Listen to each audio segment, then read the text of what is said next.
기도하겠습니다.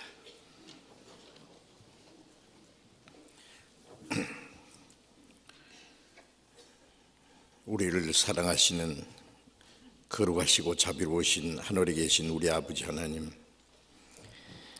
하나님을 멀리 떠나 죄 가운데 행하던 저희들, 악한 행실로 하나님과 원수가 되고 하나님의 진노와 심판을 받을 수밖에 없는 죄를 불쌍히 여기시고, 주 예수님이 우리 대신 죽으시고 우리가 받아야 될 저주와 심판을 받으시고, 주님이 흘리신 그 보배로운 피로 우리의 죄를 영원히 씻어주시고 다시는 심판과 저주를 받지 않게 하시고, 아무 공로 없이 우리 영혼을 구원해 주신 그 하나님의 크고 놀라우신 은혜를 인하여 감사와 찬송과 영광을 우리 아버지 하나님께 돌립니다.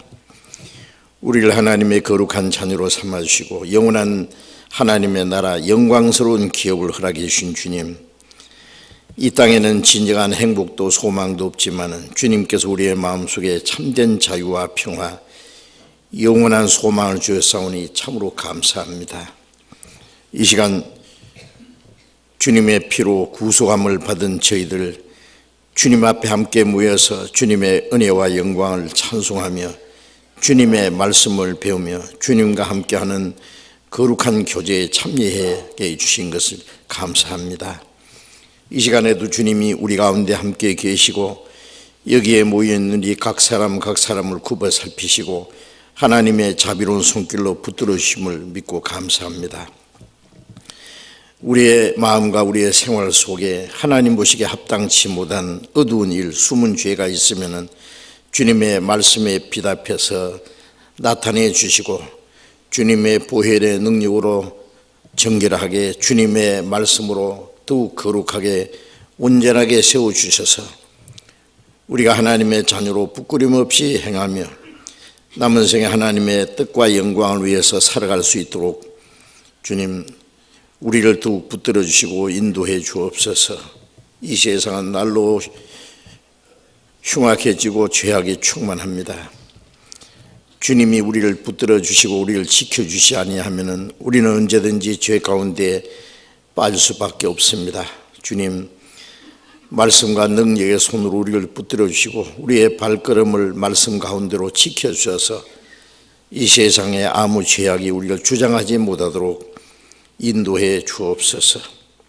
이 시간 함께 참여하지 못한 우리 형제 자매들, 병중에 있는 사람에게는 속히 건강을 회복시켜 주시고 마음에 시험 받는 사람, 여러 가지 곤란 중에 있는 사람 일일이 합당하신 은혜를 베풀어 주셔서 한 사람도 실족함이 없게 해 주옵소서. 멀리 해외 세계 곳곳에서 신앙생활하며 복음을 전하는 형제 자매들 영육간에 더욱 지켜주시고 말씀과 능력으로 함께 하셔서 주님의 복음을 담대히 증거해서 많은 영혼들을 주님 앞에 인도하는 그 큰 역사를 능히 이룰 수 있게 도와주시옵소서. 때를 따라 우리에게 필요한 말씀, 우리가 마땅히 어떻게 행할 일들을 가르쳐 주시는 주님, 이 시간에도 우리에게 주님이 나타내고자 원하시는 말씀을 나타내 주시고 우리로 하여금 깨달아 알게 해주시고 주님 말씀 가운데 행하게 우리를 도와주시옵소서. 주 예수님 이름으로 기도드렸습니다. 아멘.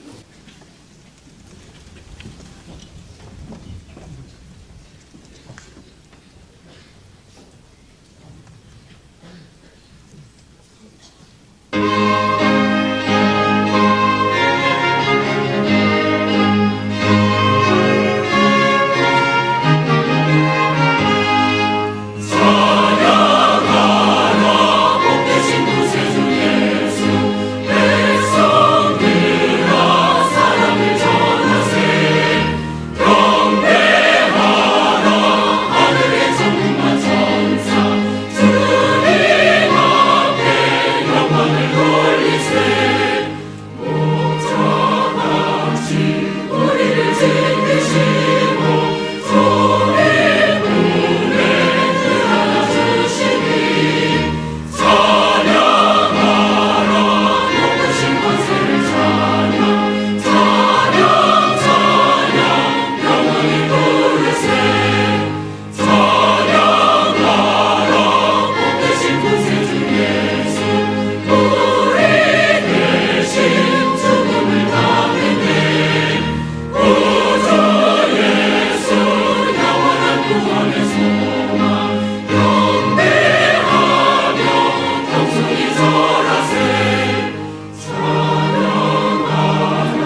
성경 고린도전서 1장을 찾겠습니다.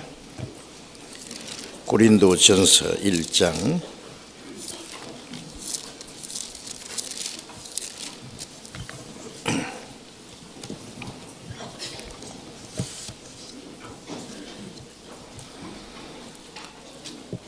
고린도전서 1장입니다.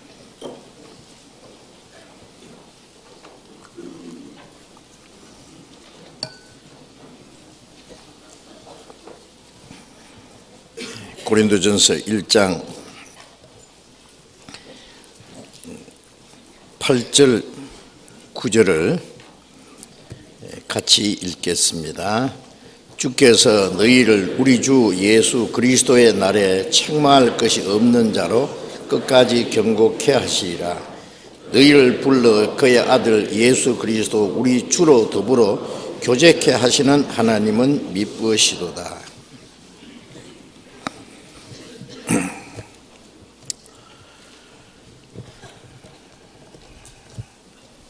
한국 전국에 주님의 복음이 더 활발히 전해지고 또 전 세계 곳곳에 우리 선교사들이 나가서 또 현지 전도인들이 열심히 전도해서 새로이 구원받는 수가 날마다 더해가는 것,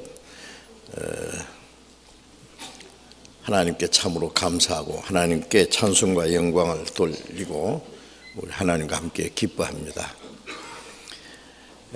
우리 구원받은 사람은 우리 자신의 구원이 크고 귀중한 만큼 또 다른 사람의 영혼이 구원받는 것을 귀중히 여기고 그 일을 위해서 우리의 시간과 우리의 물질과 우리의 수고와 필요하면 우리의 목숨까지 희생할 그러한 각오가 되어 있습니다. 주님이 십자가에 죽으시고 부활하심으로 완성하신 이 구원의 복음이 전파되는 과정에서 많은 사람들이 자기의 생명까지 바치면서 이 복음을 전하고 그로 인해서 많은 영혼이 구원받는 역사가 일어났습니다.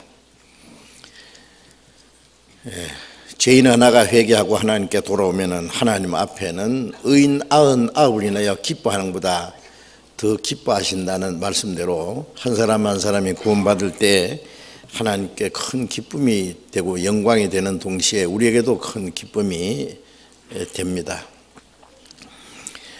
그리고 새로이 구원 받은 사람들이 이제 하나님의 자녀로 합당하게 신앙생활을 할 수 있도록 도와주는 것도 먼저 구원받은 우리들이 해야 될 일입니다. 각 집에서는 자녀를 낳고 자녀를 건강하게 양육하고 교육을 시키는 일은 참으로 중요한 문제라는 걸 우리가 다 알고 있습니다. 그보다 더 중요한 일은 하나님의 자녀를 탄생하도록 복음을 전해서 구원받는 역사가 일어나고 구원받은 사람들 하나님의 자녀로 양육하는 것도 하나님이 먼저 구원받은 사람을 통해서 하시는 일이기 때문에 그 일을 우리가 등한히 할 수 없고 그걸 잊어버릴 수는 없습니다. 사람마다 이 세상에서 해야 될 일이 있죠. 어릴 때는 건강하게 자라는 것, 그 다음에 이제 학교 가서 공부하는 일, 또 가정에서는 부모로서 자녀로서 또 학생은 학생이라는 신분을 가지고 열심히 배우고 또 직장인들은 직장에서 모든 사람들이 자기 위치에서 해야 될 일이 있고 그 일을 열심히 하지 않으면은 정상적으로 하지 않으면 문제가 생기잖아요. 우리는 구원받은 후에는 그보다 더 중요한 것이 이제 하나님의 자녀로 합당하게 살아가는 겁니다.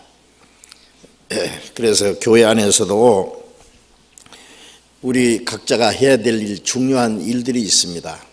그 일을 정상적으로 해야 됩니다. 신앙생활은 많은 사람들이 생각하는 것처럼 열심히 종교생활을 한다든지 어떤 자기 나름대로 선하게 착하게 힘쓰면서 노력하는 그것과는 다릅니다. 그래서 구원받은 이후에 그리스도인의 삶이 무엇인지 성경에 자세히 말씀하시고 있습니다. 우리가 그 말씀을 배울 뿐 아니라 그 말씀을 우리의 마음과 우리의 생활 속에 연결시켜서 실행해야만 됩니다. 성경에 입으로는 하나님을 가까이 하나 마음은 내게서 멀다 그러셨죠. 이스라엘 사람들이 그랬습니다. 그들은 하나님의 택한 백성이라고 자랑하고 입으로는 기도하고 찬송하고 하나님을 잘 섬기는 것지만은 그들의 마음은 하나님과 멀리 떠나 있고 또 하나님의 말씀을 들으나 행하지는 않는다라고 말씀했습니다. 우리도 마찬가지입니다. 우리가 기도하고 찬송하고 겉으로는 경건의 모양에 있으나 경건의 능력은 부인한다는 말씀처럼 그 말씀을 우리의 마음과 생활에 지켜나가지 않는다면 그것도 다 하나의 종교 생활에 불과하고 우상 숭배하는 것과 다를 것이 없습니다. 이제 우리가 이 성경을 배우는 것은 이론이 아니고 교리가 아니고 지식이 아니고 그것은 우리의 마음의 생명이요, 능력이요, 우리의 삶의 기준입니다. 그래서 우리는 성경을 배우는 그 말씀이 하나하나 우리의 생활 속에 실행되고 삶 속에 그 말씀이 이루어져야 할 것입니다. 요한복음 1장 14절에 예수님 말씀, 예수님을 가르쳐서 말씀이 육신이 되어 우리 가운데 거하심에 우리가 그 영광을 보니 아버지의 독생자의 영광에 은혜와 진리가 충만하더라라고 하셨는데, 말씀이 육신이 되었다는 것은 요한복음 1장 1절에 태초에 말씀이 계시니라, 이 말씀이 곧 하나님이시라 그랬어요. 구약시대에는 하나님이 이스라엘 백성들에게 말씀으로 나타났습니다. 그리스도를 보내주시겠다는 많은 약속이 있습니다. 그 약속대로 그리스도께서 오셨습니다. 그것을 말씀이 육신이 되었다고 말씀합니다. 예수님은 성령으로 잉태해서 육신으로 세상에 오셨습니다. 이제 예수님이 말씀이 육신이 되었다는 그 내용은 예수님의 그 탄생과 예수님의 삶과 죽음과 부활, 그 모든 것이 성경을 그대로 이루었다는 말씀입니다. 예수님에게 대한 말씀이 그의 삶 속에 그대로 다 완성이 됐습니다. 그래서 예수님이 요한복음 17장에 십자가에 죽으시기 전날 긴 기도 내용 속에 아버지께서 내게 하라고 하신 말씀을 다 이루어서 아버지께 영광을 돌렸습니다. 아버지께서 하라고 하신 말씀을 다 이루었다고 말씀했습니다. 이제 십자가에 죽으시고 부활하심으로 그 일을 완성하시는 겁니다. 이제 우리는 육신으로 태어나서 성령으로 거듭났어 하나님의 자녀가 됐습니다. 이제 하나님의 성령이 우리 안에 계시고 하나님의 말씀이 우리 안에 계십니다. 우리도 말씀이 육신이 돼야 돼요. 말씀이 육신이 된다는 것은 이제 구원받은 사람의 그 삶 속에서 하나님의 자녀로서 합당하게 모든 것이 이루어져야 됩니다. 예수님은 걸어다니는 하나님의 말씀이었어요. 자, 우리도 살아 움직이는 하나님의 말씀이 돼야 됩니다. 서자서 아자아라는 말이에요. 그런 글대로 있고 나는 나대로 있고 그러면 안 됩니다. 이제 성경 말씀이 우리의 삶 속에 실행돼야 됩니다. 이루어져야 됩니다. 그것이 신앙생활입니다. 그렇지 않으면은 하나님 보시기에 다 거짓이고 위선이라고 말하는 겁니다. 거짓 착한 체 하는 거죠. 말로는 하나님 믿는다 그러고 믿음이 좋다 그러고 좋은 말 다 하지만은 그 실행하지 않는다. 그것은 뭐예요? 그 위선입니다. 위선. 우리는 위선자가 되어서는 안 됩니다. 그렇다고 우리는 하나님의 말씀을 우리의 생활 속에 당장 다 지킬 수는 없는 거예요. 어린 아이가 태어나는 과정이 있고 성장하는 과정이 있고 성장한 만큼 이제 그 생활 속에 그 모든 일들이 정상적인 그 생활이 이제 실행될 겁니다. 그래서 우리가 구원받은 것은 하나님의 자녀로 탄생한 것이고 이제 구원받은 후에 성장하는 과정이 있다고 말씀드렸죠. 그걸 차근차근히 하나하나 이제 배워가야 됩니다.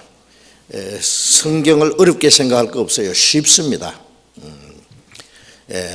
쉬운 것부터 내가 할 수 있는 것부터 작은 일부터 실천해 나가는 것이 신앙생활입니다. 성경을 어렵게 생각하고 신앙생활은 굉장히 어려운 거다.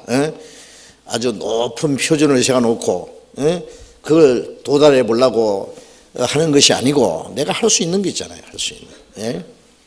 천리길도 한 걸음부터라는 말이 있잖아요. 한 걸음부터 시작하면 됩니다. 그래서 구원받은 그리스도인의 생활을 말씀드리면서 구원받은 이후에는 우리가 하나님의 풍성한 은혜와 생명을 공급받는 생활이라는 거 말씀드렸죠. 하나님이 우리를 구원하시고 천국에서 만나자고 한다든지 이제 네 마음대로 한번 살아봐라든지 그렇게 말씀하시는 분이 아니라 부모가 자녀를 낳고 건강하게 기르고 교육을 시키고 부모님이 훌륭한 만큼 자녀도 훌륭하게 그 양육하려고 하는 것처럼 하나님이 거룩하시고 온전하신 만큼 이제 하나님의 자녀를 점점 온전케 해 나가시는데 그 하나님이 하셔요. 구원하신 분도 하나님이고 우리를 점점 온전케 하시는 분도 하나님입니다. 그래서 더 풍성한 은혜와 생명과 능력을 우리에게 계속 공급해 주세요. 공급. 나무 한 그루도 이제 생명이 시작되면은 물을 주고 햇빛이 주어지고 영양이 공급되고 모든 공기가 주어지고 필요한 것이 공급됨으로써 자라고 열매가 맺힙니다. 구원받은 후에 우리가 신앙생활을 하는데 필요한 모든 걸 하나님이 공급해 주신다는 걸 알아야 됩니다. 내 힘으로 되는 게 아니에요. 그런데 이 공급받는 게 뭔지 모르기 때문에 하나님이 주시는 은혜와 생명과 능력을 공급받지 않고 자기 의지 가지고 자기 열심으로 하는 것처럼 하다 보니 이게 안 되는 거예요. 속에는 할 수 있는 힘이 없는데 하려고 하니까 힘들고 그리고 이제 위선자가 되는 거예요. 자기가 모르는 사이에. 속에는 힘이 없는데 하려고 하니까 뭐예요? 그 이제 위선으로 나타나는 겁니다. 그렇게 해서는 안 됩니다. 그리고 또 구원받은 이후에 풍성한 은혜와 생명을 공급받으면 결과적으로 신앙이 성장한다 그랬죠. 성장해야 돼요. 어떤 사람은 좀 빨리 성장하고 우리 애들도 보면은 빨리 성장하는 애들이 있고 좀 성장이 느린 애도 있어요. 하여튼 정상적으로 성장해야 됩니다. 그래서 우리의 신앙이 성장하는 과정이 있다는 걸 성경에 자세히 말씀하고 있습니다. 어떤 사람은 큰 믿음을 달라고 막 황소 같은 믿음, 막 태산 같은 믿음을 달라고 기도하는데 그건 잘못된 기도입니다. 누가복음 17장에 우리의 믿음은 겨자씨 하나일 만한 믿음에 시작된다 그랬잖아요.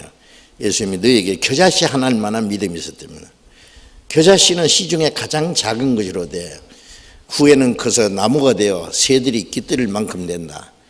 겨자씨요 너무 작아서 먼지처럼 생겼어요. 그런데 그 싹이 나고 자라면은 나무가 돼서 물론 큰 나무가 되는 건 아니고 제가 이스라엘에서 보니까 우리나라 대추나무만큼 자라요. 새가 깃들을 만큼 됩니다. 대개 그 작은 씨는요 1년초인데 이 겨자씨는 1년초가 아니에요. 하여튼 작지만은 나중에는 나무가 돼서 새가 깃들일 만큼 된다는 말씀처럼 우리가 구원받을 때 겨자씨 아무리 작아도 거기에는 생명이 있어요. 생명에서부터 시작돼 가지고 그 다음에 데살로니가 후서 1장 3절 보면 너희 믿음이 더욱 자라고 그랬습니다. 그다음에 신앙이 성장합니다. 성장하려면은 이제 정상적인 공급을 받고 또 적당하게 운동도 해야 되고 그러겠죠. 자, 그래서 지난 시간에는 교회 안에서는 하나님이 우리를 보호하시고 양육하시고 이제 성장하는 과정이 있다. 신앙이 얼만큼 성장하면은 우리가 사람의 계술과 간사한 유혹에 빠져서 모든 교훈의 풍조에 밀려서 요동치 않다. 어떤 사람 이 교파 갔다가 저 교파 갔다가 뭐 신령한 사람이 있다 하면 그 와 몰려갔다가 그러다가 이상한 데 빠져가지고 신앙을 완전히 망치는 그런 모습을 보는데 그게 뭐냐면은 어디 뿌리를 박지 못해요. 그게. 그래서 신앙이 어린 아이기 때문에 구원받은 사람도 신앙이 어리면은 분별을 못합니다. 어린 애들은 저게 나를 납치하려는 그 사람인지 나를 도와주는 사람인지 모르고 자기를 친절하게 해주면은 따라가잖아요. 신앙이 성장하지 못한 사람은요 육신적으로 자꾸 친해지고 자기 육신적으로 도와주고 달콤한 소리 하면은 그게 이제 미혹됩니다. 마귀가 얼마나 간사하고 얼마나 인정을 베풀고 친절한지 아세요? 천사 모습으로 나타나는 거잖아요. 그러나 이제 신앙이 성장한 사람은 분별을 합니다. 그 인간의 그 계율, 속임수와 간사한 유혹이나 모든 교훈의 그 물결에 밀려서 왔다 갔다 하지 않는다 그랬잖아요. 자기 신앙을 딱 지킵니다. 자, 그래서 이제 신앙이 성장하는 과정이 참 필요하고 오늘 드릴 말씀은 이제 신앙생활의 기본적인 겁니다. 기본이라고 하는 것은 특별한 게 아니다 그 말이에요. 기본적인 생활에서 더 나은 성숙한 생활로 이제 나아가야 되죠. 이제 기본적인 신앙생활 중에서 우리가 또 알아야 될 말씀은 고린도전서 1장 8절 말씀을 다시 읽겠습니다. 주께서 너희를 우리 주 예수 그리스도의 날에 책망할 것이 없는 자로 끝까지 경고케 하시리라. 이 고린도전서는 고린도에 있는 성도들 즉 구원받은 그리스도인들에게 주신 말씀입니다. 주께서 너희를 우리 주 예수 그리스도의 날에 예수 그리스도의 날은 주님이 재림하시는 날입니다. 첫 번 오신 예수님은 죄인을 구원하기 위해서 속죄제물로 십자가에 죽으시고 사망의 권세를 깨치고 부활하심으로 구원의 역사를 이루려고 오셨고 그 복음이 온 세계에 전파된 후에 다시 오시는 예수님은 구원받은 성도를 데리러 오십니다. 누가복음 10장에 보면은 그 예루살렘에서 여리고로 내려가다가 강도 만나서 강도들이 옷을 벗기고 때려서 거반 죽은 것을 부리고 갔더라. 그게 뭐냐면 예루살렘에서 여리고로 내려간다는 것은 예루살렘은 거룩한 성이고 여리고성은 죄악의 도성인데 하나님을 등지고 타락된 인간의 모습을 가르쳐요. 강도를 만나서 강도들이 옷을 벗기고 때려서 거반 죽은 것을 버리고 갔다는 말은 실제로 거기에 제가 그 길로 2번 내려가 봤거든요. 거기에 군데군데 바위 덩어리가 있고 거기에 강도들이 혹은 숨어 있다가 지나가는 나그네들을 약탈하고 죽이기까지 합니다. 실제 그런 일이 있었기 때문에 하시는 말씀이요. 강도들이 모든 걸 다 뺏어가고 옷을 벗기고 때려서 거반 죽은 것을 버리고 갔다는 말은 하나님을 떠나서 타락된 죄인들은 마귀에게 얻어 터져서 그 영혼이 만신창이 됐다고 말이에요. 거반 죽었다는 것, 죽어간다는 말은 이제 그 사람 그대로 두면은 그대로 죽는 거예요. 우리는 마귀의 세력 밑에서 죄로 말미암아 우리의 영혼은 만신창이 되어서 그대로 죽어서 심판받아서 지옥 갈 운명이 있었습니다. 근데 제사장도 지나가고 레인도 지나갔다 그랬죠. 그 당시에 종교가들, 제사장은 이스라엘 백성을 위해서 대신 하나님께 제사한 사람인데 그냥 지나갔다는 말은 그들을 구원할 힘이 없었다 그 말이에요. 레위는 하나님을 섬기는 그 사람들입니다. 그들이 하나님을 섬기는 열심도 그들의 영혼을 구원할 수 없었다는 걸 말씀합니다. 그런데 그 사마리아 사람 하나가 그 길로 지나가다가 그 강도 만나 죽게 된 사람 보고 측은히 여겨 기름과 포도주로 붓고 상처를 싸매서 짐승에 태워서 주막에 데리고 갔다. 그 사마리아 사람, 그 선한 사마리아 사람 이 얘기를 많이 하시는데 그 예수님을 가리킵니다. 요한복음 8장에 유대인들이 예수님을 가리켜서 너를 사마리아 사람이라 귀신 들렸다는 말이 옳지 않느냐. 사마리아 사람은 아시아라가 이스라엘 침공에 왔을 때 이스라엘 사람과 이방인들이 섞여서 혼합된 무리입니다. 그래서 유대인들은 이 사마리아 사람을 아주 천하게 아주 취급했습니다. 유대인들이 예수님을 늘 사마리아 사람이라고 그렇게 말한 것은 예수님 아주 무시하는 말입니다. 그리고 귀신 들렸다. 그들이 예수님이 하시는 말씀을 깨달을 수 없기 때문에 예수님의 능력을 행하시기나 했는데 예수님의 말씀은 그들의 생각과 너무 다르기 때문에 예수님은 귀신을 들여서 능력도 행한다 그러고 예수님이 하시는 능력을 보고 귀신 들렸다라고. 그래서 예수님 말씀에 너희가 나를 무시하는도다. 유대인들이 예수님을 사마리아 사람이라고 무시하고 배척한 그 예수님이 바로 그들의 구원의 주님이시라는 것을 말씀하는 겁니다. 그 강도 만난 사람도 유대 종교가들이고 유대인들이었어요. 기름과 포도주로 싸매줬다는 것은 이제 예수님이 가신 후에 그 성령이 오셔서 포도주는 예수님의 피를 가르칩니다. 성령과 피로 우리의 영혼을 치료할 걸 말합니다. 예수님이 십자가에서 흘리신 피가 우리 영혼을 깨끗게 합니다.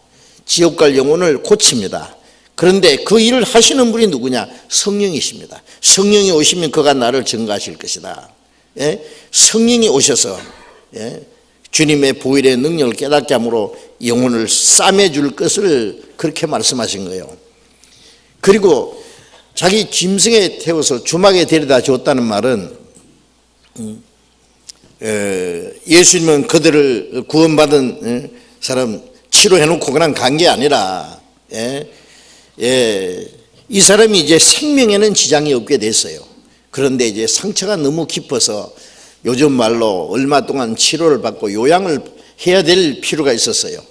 그래서 주막이라는 것은 나그네가 쉬어가는 곳입니다. 거기다가 이 강도 만난 사람을 맡겼다 그랬잖아요. 2데나리온을 주면서 주막집 주인에게 내가 돌아올 때까지 이 사람을 돌보아 달라. 2데나리온은 은혜와 진리는 예수 그리스도로 말미암아 온 것이라. 예수님이 오셔서 이 은혜와 진리를 주셨습니다. 이 주막은 교회를 가르쳐요. 구원받은 사람들이 이제 교회에서 계속 이제 치료받고 양육받고 그래요. 우리도 지옥 갈 이제 그 죄는 사함 받았지만은 그 죄의 상처가 너무 깊어요. 그래서 한동안 치료를 받지 않으면 안 돼요. 그것처럼 언제까지? 주님 오실 때까지입니다. 주님 오실 때에 나머지 부분까지 완전하게 해주시거든요. 그래서 주막집 주인은 바로 성령님을 가르칩니다. 주님이 가신 후에는 성령이 오셔서 우리에게 하나님의 은혜를 깨닫게 해주는 동시에 구원받은 성도를 이제 말씀으로서 우리의 마음과 생활을 날마다 새롭게 해주세요. 새롭게. 죄의 상처를 낫게 해주신다 그 말이에요. 예. 내가 돌아올 때까지 돌봐달라는 건 주님이 재림하신 날까지. 그런데 이 사람 강도 만나서 죽게 된 상태에서 이 사마리아 사람의 그 사랑으로 은혜로 생명이 살아났는데 그러나 아직도 만시창이 된 그 모습이잖아요. 그런데 그 선한 사마리아 사람이 다시 올 때는 그 비참한 모습을 보기 원하는 게 아니에요. 이제 상처와 상관없이 온전케 된 사람을 보기 원할 겁니다. 온전케 된 사람, 건강한 모습으로 자기를 반겨주는 이 강도 만졌던 사람이 거기서 치료를 받고 자기를 살려주고 그 2데나리온까지 주면서 주막집 주인에게 돌봐달라고 부탁했고 자기를 그렇게 돌봐준 그 선한 사마리아 사람을 다시 만나게 될 때 얼마나 기쁘고 감사하겠어요. 주님이 다시 오신다고 약속했습니다. 다시 오실 때 주님은 우리가 겨우 구원받은 모습을 보시기 원하지 않아요. 이제는 비참한 죄인의 모습이 아니라 이제는 우리의 죄의 상처까지 낫고 이제 다시 오시는 주님, 영광지고 오실 주님을 맞이할 수 있는 그러한 모습으로 하나님의 영광에 들어갈 수 있는 그 하나님의 자녀의 모습으로 주님을 만나야 될 겁니다. 그리고 우리를 구원하신 주님을 우리가 기쁘게 영접할 수 있어야 될 겁니다. 그래서 여기 바울 사도도 우리 주 예수 그리스도의 나타나심을 기다린다고 7절에 그렇게 말했습니다. 7절에서는 너희가 모든 은사에 부족함이 없이 우리 주 예수 그리스도의 나타나심을 기다림이라. 자, 우리 구원받은 사람은 이제 마지막 소망이 뭐냐? 주님 다시 오시기를 기다리는 거예요. 우리를 구원하신 주님. 그리고 이제 자주 말씀드리지만 우리 시대는 이제 에녹처럼 살아서 다시 오시는 주님을 맞이할 수 있는 시대에 사는 것이 확실합니다. 왜? 어떻게 그걸 그렇게 말할 수 있느냐? 이런 일이 되는 것보다 인자가 가까이 문 앞에 이룬 줄 알라고 말씀하신 그 말씀이 우리 시대에 이루어졌어요. 바로 우리 시대에. 우리 세대에 말이에요. 한 세대라는 건 그 시대 징조를 본 사람들이 살아있을 때를 말하니까 우리는 살아서 주님을 맞이할 수 있는 시대에 사는 것이 확실하다는 것도 아셔야 됩니다. 주님이 드디어 오리라고 생각하고 설마 우리 시대에 오시겠나. 그래 이제 주인이 드디어 오리라 하여 술 친구들로 더불어 먹고 마시고 할 때에 주인이 올 때 엄히 벌한다는 말씀이 있잖아요. 우리는 오늘 주님이 오실까 내일 오실까 매일 주님이 오시기를 고대하면서 살아야만 우리 신앙생활이 정상적으로 될 거예요. 그런데 우리 주 예수 그리스도의 날에 책망할 것이 없는 자로 끝까지 경고케 하시리라. 주님이 오실 때 칭찬과 책망이 있습니다. 아세요? 자, 구원받은 사람은 다 다시 오시는 예수님을 맞이합니다. 고린도전서 15장에 보면은 주님이 천사장의 그 나팔 소리와 함께 마지막 나팔에 순식간에 호련히 변하리니 주님 오실 때 하나님의 영광과 위엄으로 천장의 나팔 소리로 오실 때에 죽은 자들은 썩지 않을 것을 다시 살고 우리도 변하리라 그랬어요. 변하리라.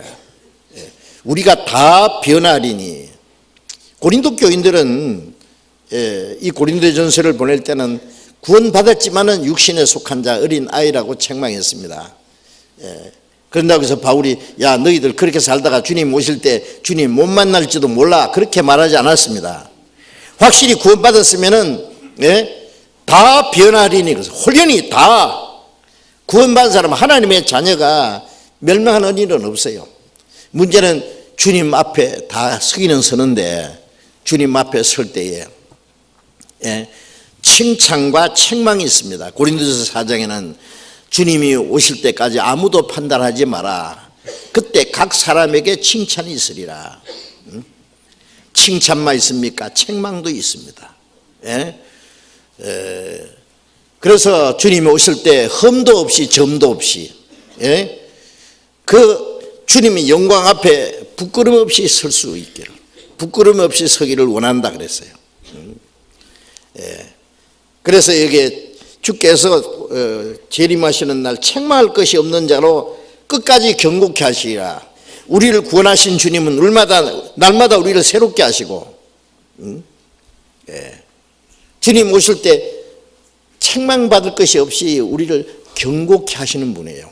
구원하신 분도 주님이시고 우리를 날마다 새롭게 하시는 분도 주님이시고 주님 오실 때 흠도 점도 없이 영광의 석에 합당한 사람으로 우리를 따듬어 가시는 분도 주님이십니다. 결혼 날짜를 받은 신부는요, 그 신랑이 훌륭한 만큼 자기도 그 앞에 서기에 부끄럽지 않게 모든 걸 단장할 겁니다. 그렇죠? 교회는 그리스도의 신부를 단장하는 미장원과 같아요. 날마다 구원받을 때는 비참한 죄인의 모습이지만 구원받은 후에 교회 안에서 날마다 하나님의 은혜와 말씀과 진리로 성령으로 우리를 날로 새롭게 온전하게 거룩하게 따듬어서 주님 영광 앞에 서기에 부끄럼 없이 그래서 에베소서 5장에는 그 흠도 점도 없이 그 영광스러운 교회로 그 앞에 세우고자 하셨다 그랬어요. 그렇게 하시는 분도 주님이십니다. 자녀를 낳고 기르고 교육시키고 정말 어디다 내놔도 참 부모님의 자랑스러운 자녀로 세우기를 부모가 원치 않겠습니까? 부모가 훌륭한데요, 자녀가 그 잘못됐으면은요, 그 사람들 앞에 내세우기를 부끄러워할 거예요. 그렇죠? 사람들 아이고 참 아버지는 훌륭한데 자식은 저 모양이니 참 부모 아버지도 속상하실 거다. 하나님 아버지 얼마나 거룩하시고 존귀하신 분이에요. 그런데 하나님의 자녀가 잘못되면 천사들도 걱정할 거예요. 아이고 하나님 아버지도 참 속상하시겠다, 저런 자식을 두어서. 걱정 안 하겠어요? 왜? 천사들이 항상 우리를 돌보고 있잖아요. 천국에 들어갈 때 돌본다는데 이 하나님의 자녀가 참 신앙이 성장하고 생활 잘 되면은 천사들도 칭찬할 거예요. 참 하나님 아버지의 아무개 아들 있잖아요.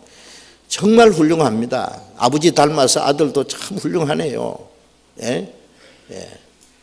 마귀 앞에서도 하나님이 욥을 얼마나 칭찬했어요. 욥 봤느냐? 그같이 깨끗하고 거룩하고 죄에서 떠나서 나를 섬기는 사람 봤느냐? 하나님이 마귀 앞에서도 욥을 칭찬했어요. 자, 이제 그리스도의 날에 책망할 것이 없는 자로 끝까지 경고케 하시는 분도 주님이십니다. 어떻게 해요? 교회 안에서, 교회 안에서요. 가정에서 자녀를 양육하듯이 교회 안에서 하나님의 자녀를 양육해 가십니다. 주님 앞에 설 때에 책망받을 것이 없이 끝까지 경고케 하시는 분도 주님이세요. 그런데 모든 부모님이 자녀에 대한 그는요, 자녀가 뭐 잘못되기를 원하는, 불행하게 되기를 원하는, 뭐 깡패가 된다든지 도둑놈이 된다든지 숙주정배가 되기를 원하는 부모가 어디 있겠어요? 그런데 부모가 원하는 대로 다 되느냐 하면은 되는 수도 있지만은 반대로 잘못되는 수도 있어요. 왜 그러냐? 부모의 다스림 안에 있지 않기 때문에 그래요. 밥은 먹으라 또 밥은 안 먹고 사탕만 먹어가지고 이빨에 다 써가지고 깨지지, 그렇죠? 영양실조 걸려가지고 학교 보내라니까 깨구리 잡으러 가서 옷 안 하고, 뭐 유학 보내놨더니 공부는 안 하고 맨 뭐 노름이나 하고 말이에요. 에? 나쁜 친구들하고 어울리고 그러면 이제 안 되잖아요. 예. 부모님의 다스림 속에서 예? 보호 예? 안에 있어야 됩니다.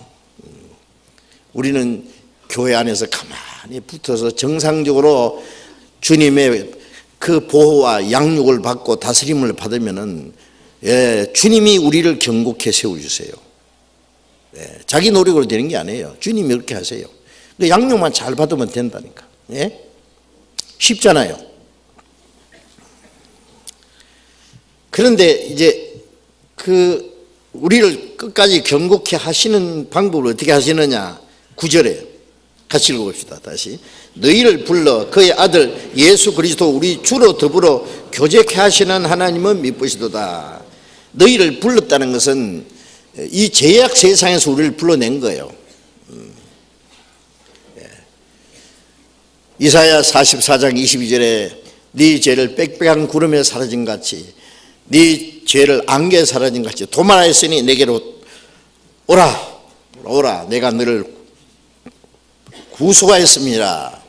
그 복음의 말씀이 우리를 죄악 세상에서 부르신 하나님의 음성이잖아요.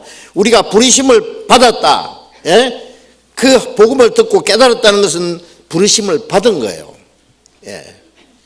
하나님이 아브라함을 갈대우르에서 불러내서 가나안 땅으로 인도했습니다.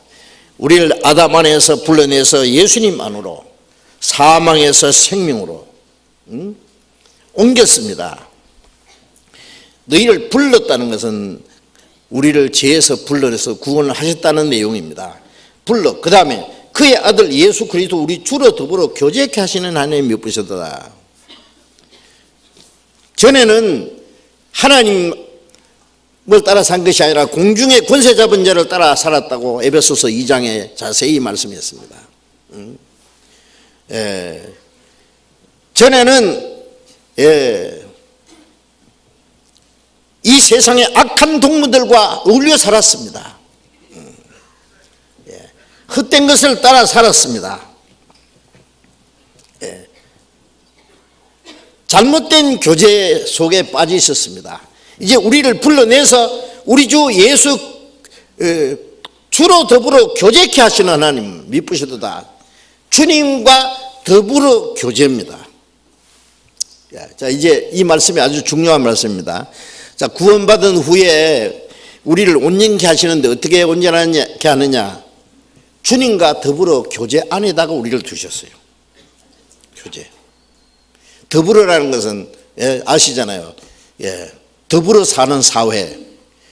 사람이 태어나면은 아빠, 엄마, 언니, 오빠, 뭐 고모, 이모, 친척들, 가족들과 더불어 교제입니다.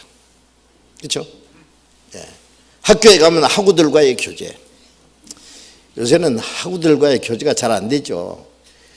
제 어릴 때만 해도요, 참 이 학교 친구들이 정말 다정스럽게 지냈어요. 싸움 잘 안 했어요. 국민학교 다닐 때 제가 싸움을 딱 한 번 해봤네. 뭐 그렇다고 해서 막 두들겨 패고 막 그렇게 큰 싸움은 아니에요. 제가 국민학교 다닐 때 되게 순했어요. 제가. 그래서 담임 선생이 저를 별명을요 영감이라고 주었어요. 영감이라고. 항상 떡만 먹어 이러니까. 제가 공부는 잘하니까요 반장으로 제가 나왔는데 애들이 말을 안 들어요. 제가 순하니까요. 한 번은 아침에 이제 학교 가는데 밖에서 친구가요 영감하라고 부르거든요. 근데 뭐 그러고 제가 나가거든요. 그러니까 영감 그런데 제 아버님이 주님이 뭐라 그러냐 영감. 내가 또 뭐 그러면서 내가 이제 대답하고 나가니까 왜 너보고 영감이라고 부르냐. 담임 선생님이 그렇게 별명을 지어줬다니까. 그러니까 그 영감처럼 이렇게 점잖하게 살았어요. 점잖지 않다 그러면 젊지 않다 그랬죠. 늙었단 말이죠. 하여튼 그 학생 학우들과의 참 친하게 지냈어요. 요즘에는 막 학교에서 두들겨 패고 학교 폭력이라는 건 우리 시대에 와서 이게 생긴 용어입니다. 전에는 그런 게 없었어요. 학우들과의 교제가 있어야 되죠. 직장에 가면 직장 동료들과의 그 더불어 우리는 한 국민으로서의 대한민국 국민은 자기들끼리도 싸우다가도 말이요, 막 일본이 뭐 우리를 위해서 뭐 나쁘게 말한다든지 다른 민족이 우리를 무시한다든지 그러면 막 붕괴하잖아요, 그죠? 그처럼 또 같은 국민으로서의 또 그 더불어 교제. 그런데 우리 구원받은 사람은 이제 천년 다른 교제가 있어요. 혈육의 교제가 아니고, 무슨 자기 같은 비슷한 사람끼리 부자는 부자 클럽, 가난한 사람, 정치가든 정치가든 사업가는 사업, 끼리끼리 교제가 아니고 그런 모든 것을 떠나서 구원받았기 때문에 하나님 한 아버지, 한 형제, 자매로서의 교제, 전전 새로운 교제.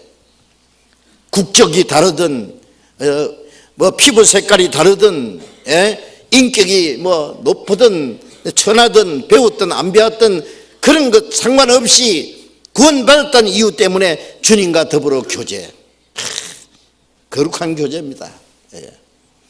그래 고린도후서 5장에 보면 이제는 우리 아무 사람도 육체대로 알지 않노라. 비록 우리가 그리스도도 육체대로 알았으나 이제는 이렇게 알지 않는다. 유대인들이 예수님도 어떻게 했어요? 나사렛 목수의 아들 이렇게 해요. 나사렛에서 무슨 선한 것이 날 수 있느냐? 나사렛은 유대인들이 나사렛 사람이라 무시했어요. 목수는 천한 직업입니다. 나사렛 목수의 아들 그러면 아주 천하게 취급한 거예요. 이사야 53장에 보면은 그는 고운 모양도 없고 풍채도 없은즉 우리 보기에 흠모할 만한 아름다운 것이 없도다. 마른 땅에서 나온 줄기 같아서 고운 모양도 없고 풍채도 없고. 화가들이 예수님의 얼굴을 그리면요 막 미남으로 그릴지 모르는데 저는 생각할 때 예수님이 어떻게 그렇게 미남일 것 같지 않습니다. 성경에 고운 모양도 없고 풍채도 없었다 그랬어요.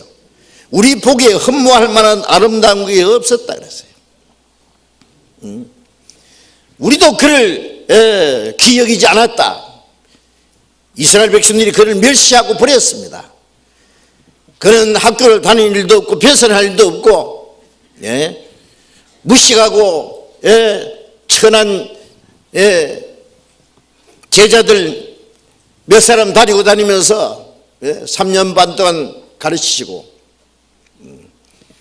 마지막 그 백성에게 미움받아서 십자가에 못 박혀 죽었습니다. 그러니까 바울 사도도 말하기를 우리도 그를 귀여기지 않았다. 바울 사도도 예수님을 알기 전에는요 십자가에 못 박혀 죽은 예수를 메시아라고 해. 이놈들 메시아를 모두 가는 들 다 죽여야 된다. 스데반을 돌로 쳐 죽이는데 앞장선 사람이잖아요. 그들이 생각하는 메시아는 만왕의 왕으로 영광스러운 모습으로 오시는 메시아인데 아예 십자가 죽은 예수를 저주받은 그 목수의 아들을 메시아라고 하니까 이런 이단들이 어디 있냐.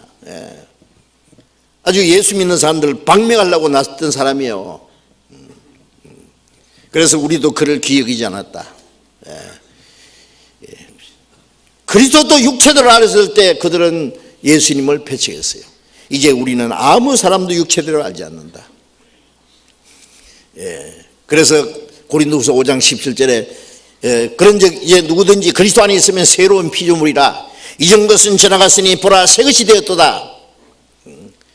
그리스도 안에서 죄인이 의인으로 바뀌었고 지옥 갈 마귀의 자식이 하나님의 자녀가 됐고 천국 백성이 됐다.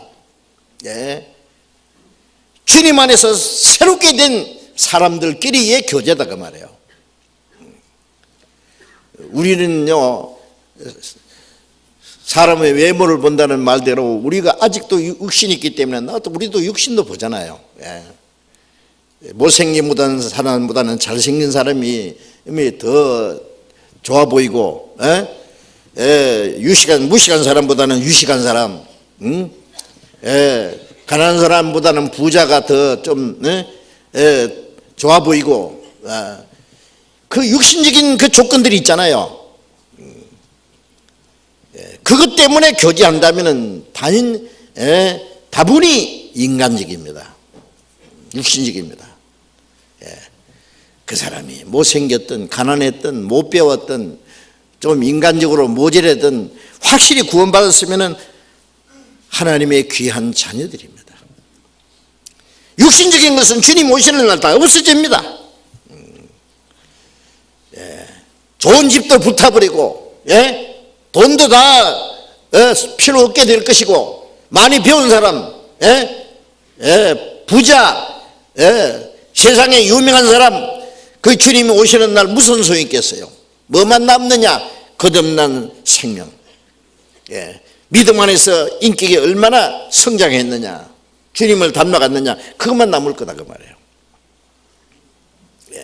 그래서 이제 우리의 교제는 인간적인 교제가 전혀 아닙니다.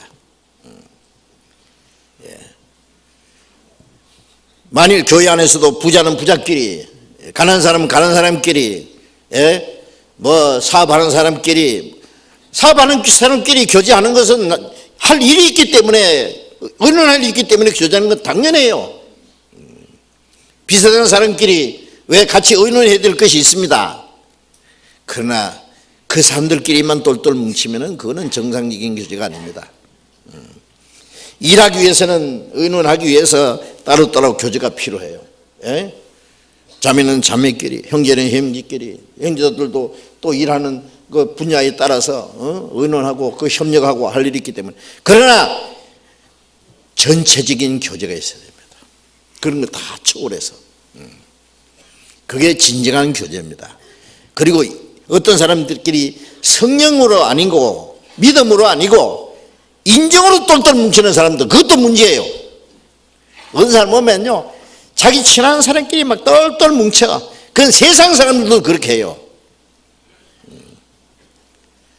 그리고 이제 자기들 친하지 않은 사람은 아야 이제 왕따시키고 따로 이제 따돌리고, 교회 안에서 그런 게 있으면 큰일 납니다. 아십니까? 어떤 사람끼리 너무 가까운 것도 조심해야 돼요. 너무 가까운 사람끼리 똘똘 뭉치면 그렇지 않은 사람끼리는 또 따로 돼요. 따로.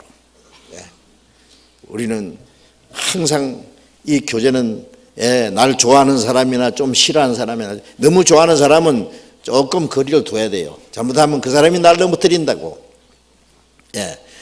나를 좀 멀리서 보고 자꾸 부정적으로 자꾸 까닭스럽게 하는 사람은 가까이 해줘야 돼요. 자꾸. 어떤 사람은 인사를 해도 인사를 안 받는 사람이 있죠. 이런 사람. 그 사람 쫓아가서 인사하면 돼요. 응?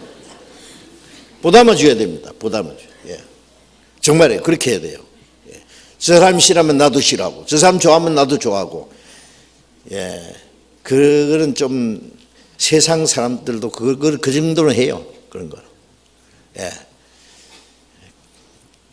그래서 구원받은 사람은요, 마음이 그 바울 사도 말했죠. 유모가 자기 자녀를 기른 것 같이. 그 어머니가 자녀들요, 거기는 뭐 잘생긴 애도 있고 못생긴 애도 있고 착한 애도 있고 말썽꾸러기 아들도 있고, 그래도 어머니는요 다 포용합니다.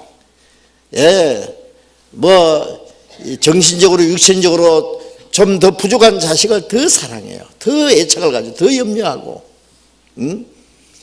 말썽꾸러기라도 다 저러면 못쓸 놈이라고 내놓지 않습니다. 다 포용하고. 그 어머니 사랑이, 아버지도 물론 그렇게 해야 돼요. 그 우리가 모든 사람이 그 주님의 마음이고 그 마음이 우리 마음이 돼야 돼요. 태평양처럼 넓어야 된다고.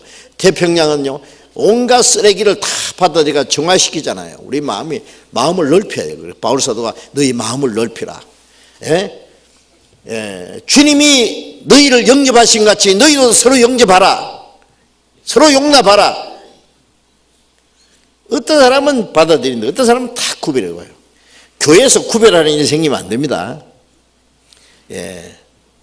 구별하는 게 왜 구별하는지도 조사해 봐야 돼요. 예. 다분히 인간적인 문제, 육신적인 문제, 감정적인 문제, 그건 믿음으로 하는 게 아니에요. 예. 자, 주로 더불어 교제케 한다는 말이 얼마나 아름다운 말입니까?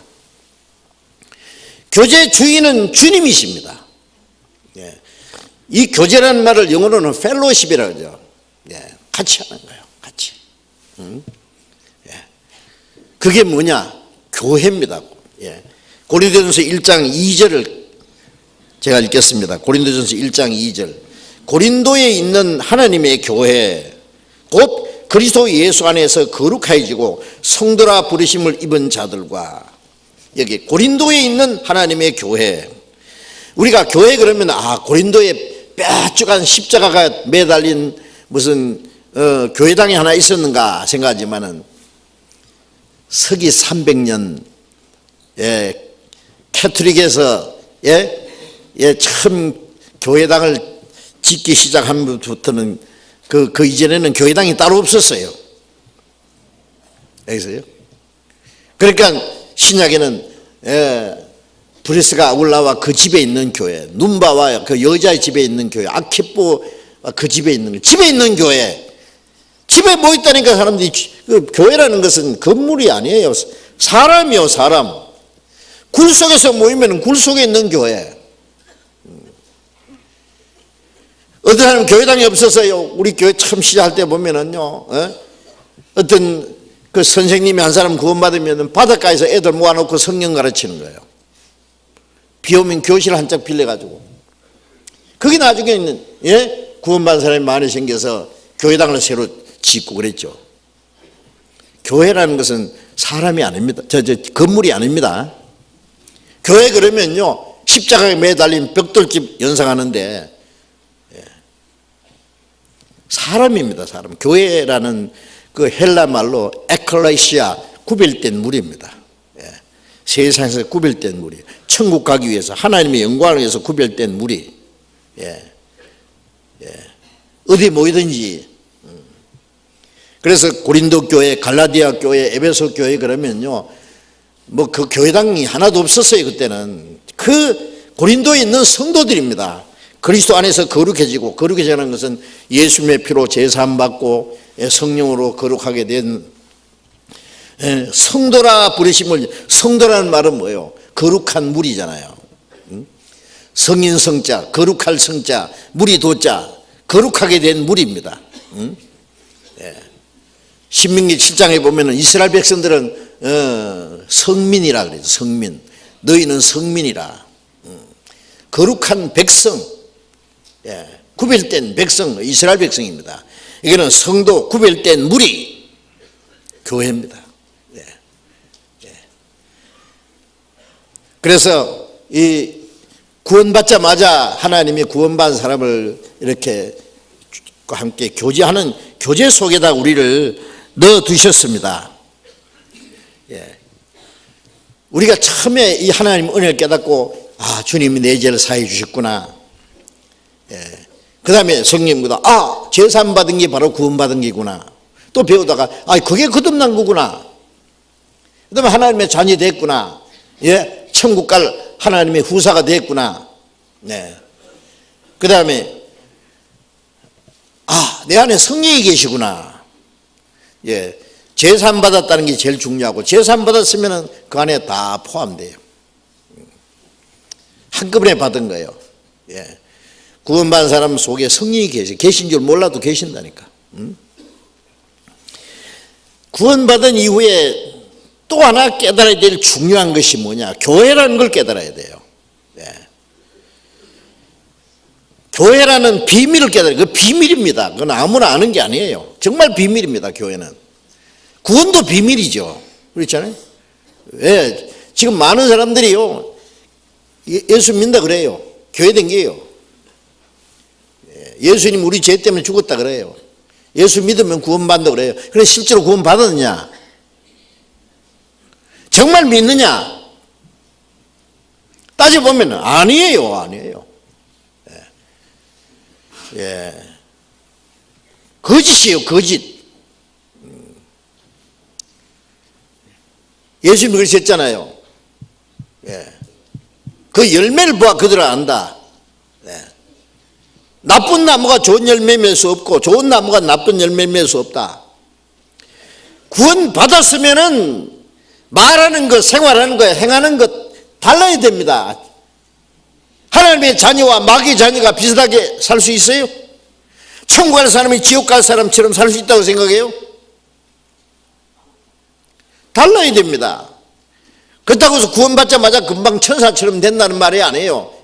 예, 달라요. 강아지하고 호랑이는요, 새끼 때는 비슷해도 조금 크면은 다릅니다. 예. 호랑이나 사자는요, 이 조금 크면서 벌써 움직이는 모습이, 그 폼이 달라요. 예. 구원받은 사람은 조금 지나면요, 구원받은 모습이 나타납니다. 예. 안 달라질 수가 없어요. 그런데 도대체가요, 예수 믿는 사람들이 교회당에 와서는 경건하게 엄숙하게 예배하고 찬송하고 하나님 백성처럼 좋은데 밖에 나가면 막 금방 거짓말하고 막 악의 다툼하고 욕심 부리고 미워하고 싸우고 별별 죄 짓고 뭐가 예수 믿는 거예요? 그게 예수 믿는 모습입니까? 그 사람이 그냥 천국 간다고 할 수 있어요? 성경에는 이런 자들은 하나님의 나라를 유업으로 받지 못할 것이고 아주 선언하고 있습니다.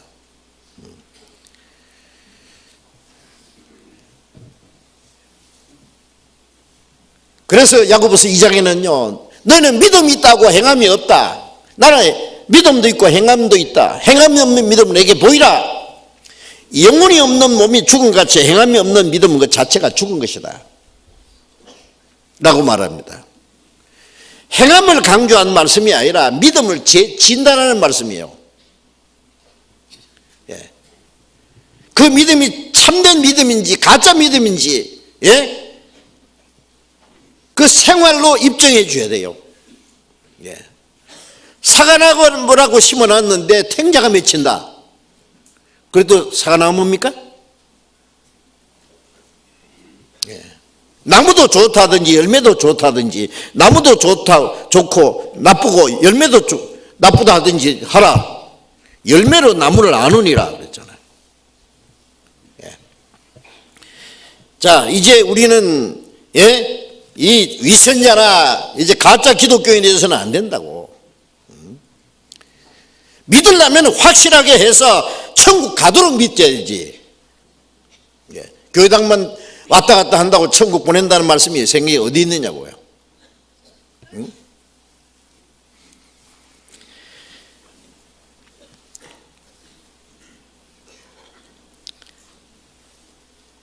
자, 이제 구원받은 사람들은 구원받은 사람들과의 그 교제 안에 우리를 두셨습니다. 예? 예.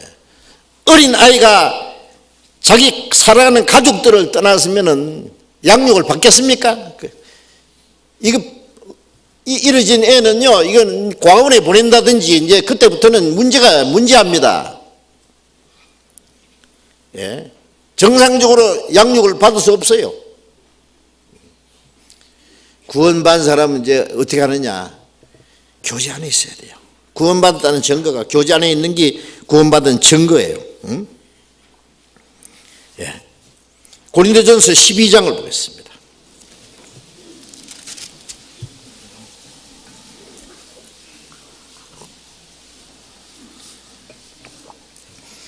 (12장) 12절 13절을 같이 읽읍시다. 몸은 하나인데 많은 지체가 있고 몸에 지체가 많으나 한 몸인과 같이 그리스도도 그러하니라. 우리가 유대인이나 헬라인이나 종이나 자유자나 다 한 성령으로 세례를 받아 한 몸이 되었고 다 한 성령을 마시게 하셨느니라. 우리가 유대인이나 헬라인이나 종이나 자유자나 다 한 성령으로 세례받아 한 몸이 되었다. 이 몸 안에는 몸이 하나인데 많은 지체가 있다 그렇죠. 이 몸은 하나잖아요. 그런데 뭐 입도 있고 눈도 있고 코도 있고 손도 있고 발도 있고 보이지 않는 이 몸 속에 많은 지체들이 있습니다. 몸은 하나인데 많은 지체가 있고 많은 지체가 있으나 몸에 지체가 많으나 한 몸인 것 같이 그리스도도 그러하니라. 그리스도라는 말은 그리스도의 몸된 교회, 그리스도라는 말은 기름 부음 받은 자, 기름 성령으로 말미암아 하나 된 무리는 이와 같다 그런 뜻이에요. 구원받은 성도들하고 예수님하고 합해서 그리스도예요. 아세요? 그리스도. 기름 부음 받은 자. 예수님은 교회의 머리죠. 구원받은 성도들은 주님의 몸이요. 그래서 하나님의 택한 이스라엘 백성이나 헬라인, 이방인이나 종이나 자유자, 종하고 자유자, 그 당시에도 이 종의 그 제도가 있었어요. 이 성경이 기록될 당시에 종하고 자유자하고 얼마나 신분이 다르잖아요. 그러나 다 한 성령으로 세례받아 한 몸이 되었다. 성령으로 세례받았다는 것도 오해하면 안 됩니다. 어떤 사람 뭐 기도하다가 뭐 화끈한 거 받으면 성령 세례받은 줄 아는데 아닙니다. 죄사함 받았다, 구원받다, 거듭났다, 영생 얻었다, 성령 받았다 같은 말입니다. 성령 받은 것이나 성령 세례 받은 거나 같은 거예요. 오순절에 120명이 모여서 성령이 임한 거는 처음 성령이 강림하신 거고, 그때부터는 성령이 계셔서 구원 받으면 그 한 성령에 참여하는 거예요. 한 성령의 세례에 참여하는 거예요. 이걸 잘못 가르치는 사람들이 있어요. 구원받은 사람도 성령의 세례를 따로 받아야 된다. 틀린 거예요. 시카고에 있는 무디 그 학원, 거기 교장이 R.A. 토리라는 박사였습니다. 이 D.L. 무디가 전도인들을 교육하기 위해서 그 신학교를 만들었어요. 시카고에 무디 성서 신학원입니다. 그게. 교장은 아주 박사였어요. R.A. 토리라는 박사였어요.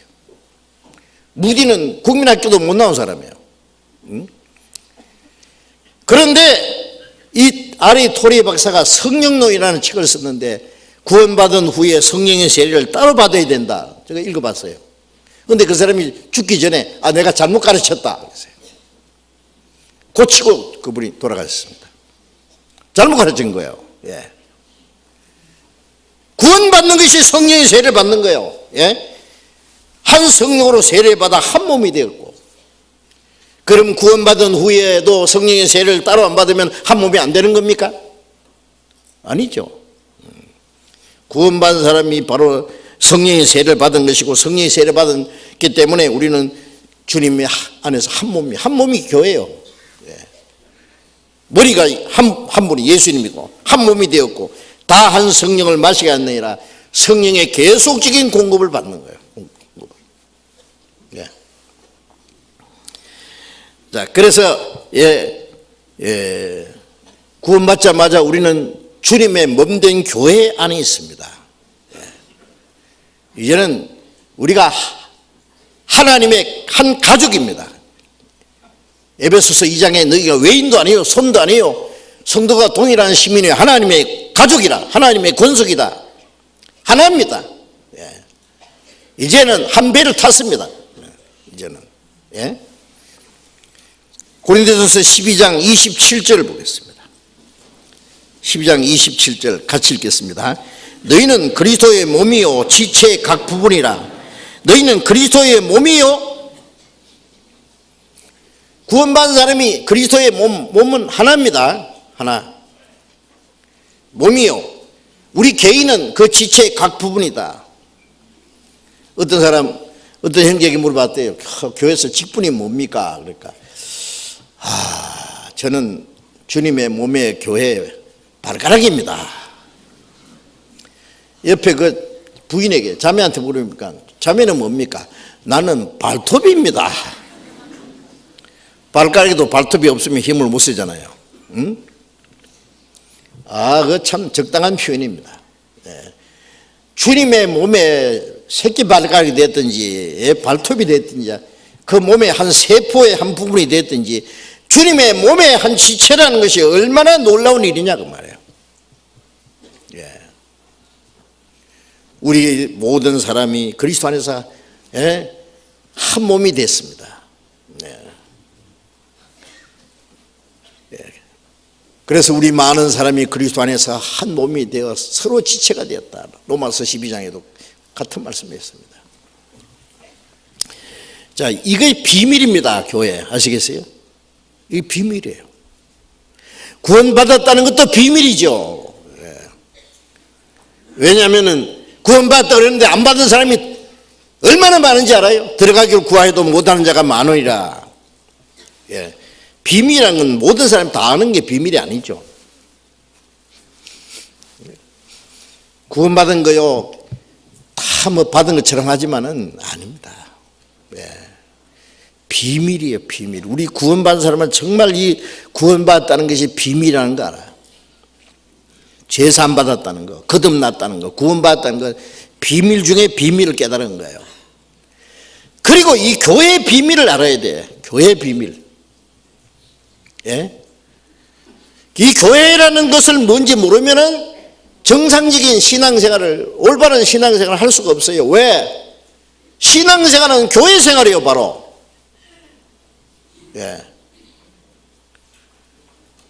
교회를 떠나서는 이 포도나무 가지가 포도나무 떠나서는 아무것도 할 수 없다는 말로 준다 그랬죠.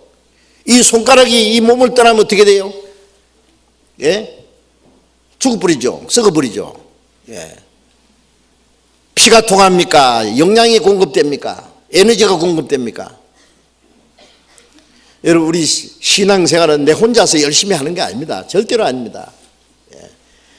그러니까 교회라는 걸 모르면 안 돼요. 우리는 이제 그리스도의 몸된 교회예요. 에베소서 1장 22절에 그는 머리니 곧 그리스도라.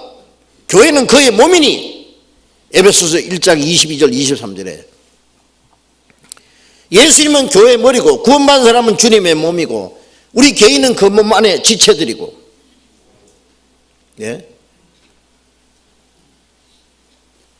시간적으로는 초대교회부터 마지막까지 전 세계 거듭난 사람은 하나입니다.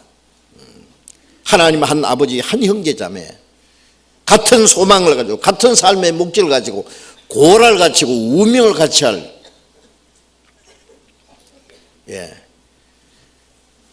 자, 이것이 비밀 중에 비밀인데 이걸 모르기 때문에 많은 문제가 생기는 거예요. 이 교회가 뭔지 모르면 신앙생활을 제대로 할 수가 없습니다. 그러니까 이 교회를 아는 것이 참 필요해요. 중요해요.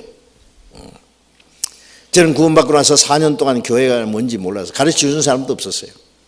그러니까 내 혼자 막 성경 학문 들고 다니면서 4년 동안 죽을 고생을 했어요. 나중에 하기는 하는데요, 안 되더라니까요. 고생만 했지. 굶기도 말 굶고 울기도 많이 울고 4년 후에 교회가 뭔지 조금씩 알기 시작했어요. 그때부터 성경이 제대로 깨달아지고 그때부터 전도도 저질러 되고 자연스럽게 되는 거예요. 가지가 포도나무에 붙어 있으면 절로 가시를 맨다. 절로. 그건 아주 자연적인 거예요. 요한일서 1장을 찾겠습니다. 요한일서 1장.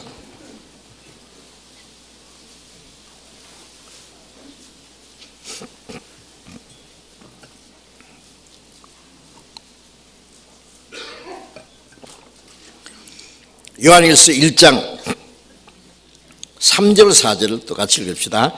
우리가 보고 들은 바를 너희에게도 전하면 너희로 우리와 사귐 있게 하려 함이니 우리의 사귐은 아버지와 그 아들 예수 그리스도와 함께 함이라.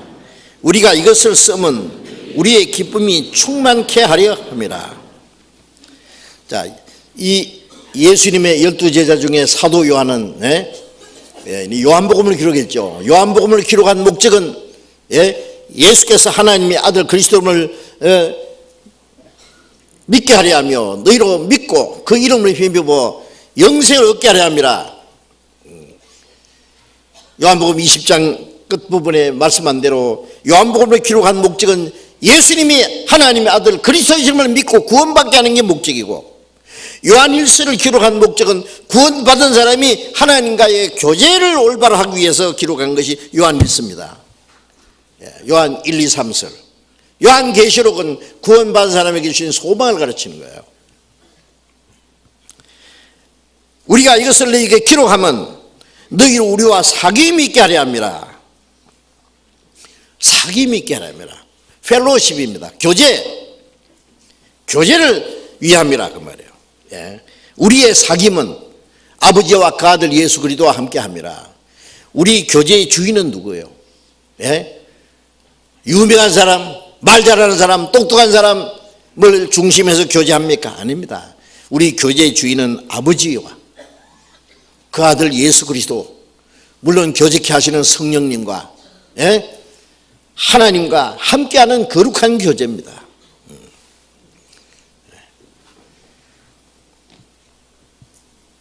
우리가 이것을 쓰면 이 교제를 위함이다.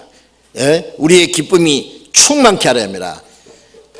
우리의 기쁨이 어디에 있어요? 땅에 있는 성도는 존귀한 자리에 나의 기쁨이 저에게 있도다 라는 시편의 말씀처럼 구원받은 사람들이 교제할 때 그게 기쁨이 있습니다. 우리 육신적으로는 우리의 기쁨이 어디에 있어요? 자기 가족이 있어요. 직장에 가서 상관들의 눈치 보고 스트레스 받고 힘들고 피곤하고 지쳐 있어도 집에 가면은 아내가 있고 자녀들이 있고,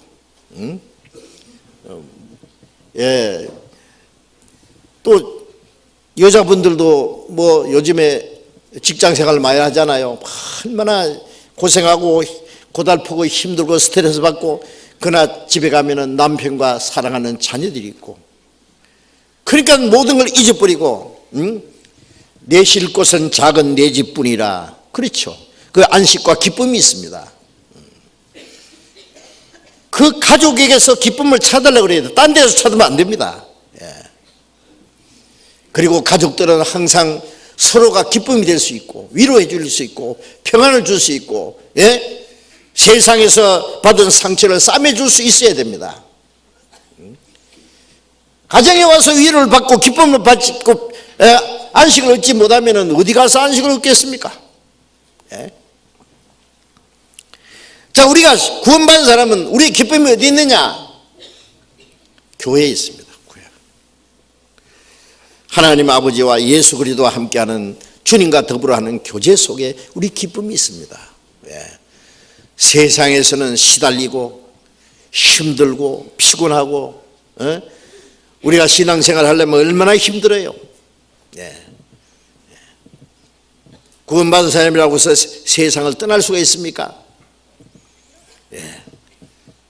세상은 별별 사람을 다 만나야 되고 상대해야 되고, 그 속에서 우리가 짓밟힐 때도 있고 욕을 먹을 때도 있고 속을 때도 있고 미움받을 때도 있고 핍박도 받고 그 상처를 받지만은 교회 가면은 그게 위로와 기쁨이 있어요. 힘이 있어요.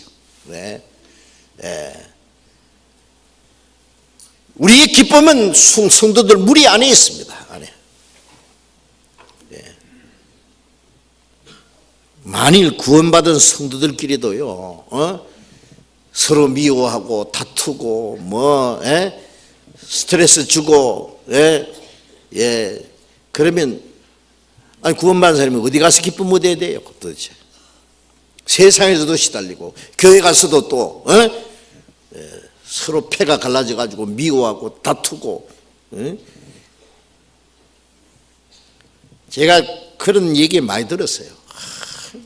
이 세상은 사랑에 식어지는 걸 아는데 교회 안에서도 사랑 식어지면 어떡하느냐고. 만물의 마지막에 가까우니 너희는 정신을 차리고 근신하여 기도하라. 무엇보다도 열심으로 서로 사랑할지니 사랑은 허다한 죄를 가리우니라. 구원받은 사람이 마지막에 가까울수록 무엇보다도 라는 말씀은 제일 중요한 것은 예? 서로 사랑하라 그랬잖아요. 사랑. 무엇보다도 열심으로 서로 사랑할지니 열심으로. 베드로전서 1장 22절에 보면은 우리가 진리를 순종함으로 영혼을 깨끗하게 하여 거짓이 없이 형제를 사랑하기 이르렀으니 마음으로 피차 뜨겁게 서로 사랑하라. 우리가 주님의 은혜와 진리를 깨닫고 영혼이 깨끗해졌어요. 구원받은 걸 말해요. 거짓이 없이 형제를 사랑하기 이르렀으니 구원받은 사람은 거짓이 없이 형제를 사랑할 수 있는 마음을 주셨어요. 예? 사랑 중에도 거짓된 사랑이 있어요. 거짓된 사랑은 뭐냐? 내가 저 사람을 가까이 하면 내게 무슨 유익이 돌아올까? 그런 거 계산해서 사람을 가까이 하고 사랑하는 거. 그 거짓된 사랑이에요. 예. 그 목적이 없어지면 언제든지 원수가 될 수 있는 사람이에요. 예. 사랑에는 거짓이 없나니 악을 미워하고 선에 속하라. 예? 로마서 12장에도요. 그리스도인의 사랑은 거짓이 없이 형제를 사랑하기 이렇습니다. 예? 사랑은 자기 유익을 굳지 않습니다. 사랑은 악한 걸 생각하지 않습니다. 사랑은 무리에 행치 않습니다. 예. 교회 안에서는 주님이 우리를 사랑하신 것처럼 새 계명을 주노니 서로 사랑하라. 내가 너희를 사랑하지 서로 사랑하라. 이 사랑의 권한은 주님께로 온 거예요. 그렇죠? 예수님은 사랑의 샘과 같도다. 흘러남을 땅에서 맛을 보았네. 바닷물이 흐르듯 넘쳐나리니 하늘에서 더 깊이 영영 마시리. 그런 시가 있어요. 예수님은 사랑의 샘과 같도다.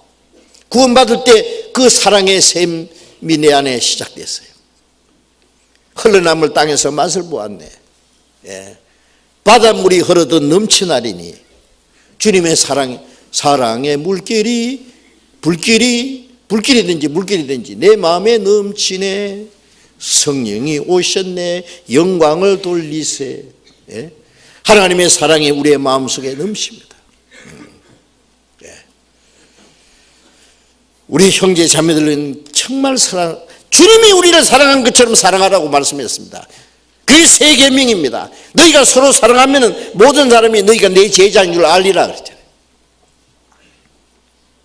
우리가 그 뒤에 제자라는 그 증거가 뭐예요? 서로 사랑하는 거예요. 어떤 형제가 미워해도 나는 사랑해야 돼요. 문제가 있어도 사랑해야 돼요. 부족해도 사랑해야 돼요. 주님이 그렇게 사랑하셨기 때문에 우리가 지금 부족하고 연약하지만은 변치 않는 사랑으로 우리를 사랑하시고 붙잡아주고 오래 참으시고 그러잖아요.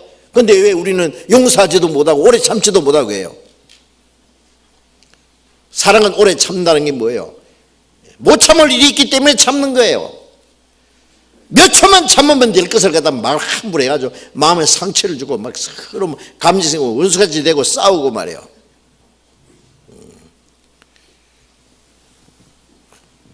더 이상 못 참아. 그럼 어떡할 거예요? 더 이상 참지 몇 번만 참으라 그랬어요. 오래 참으라. 하나님도 죄인을 향해서 얼마나 오래 참으셔요. 구원받은 사람이 부족해도 얼마나 오래 참고 우리를 붙잡아 주세요. 그런데 왜 우리는 그렇게 성급해요? 사랑은 오래 참고, 사랑은 모든 걸 바라며, 모든 걸 믿으며, 모든 걸 참으며, 모든 걸 견디느니라.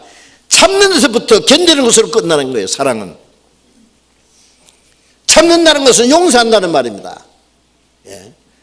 누가 혐의가 있거든 주님이 용서하신 같이 너희도 서로 용서하라. 주님이 우리에게 얼마나 큰 죄를 용서해 줬는데, 우리가 지금도 얼마나 잘못하지만 주님 앞에 용서받을 일이 많은데, 너희가 남을 용서하지 않으면 주님께서도 너희를 용서치 아니하시리라고 그러셨잖아요.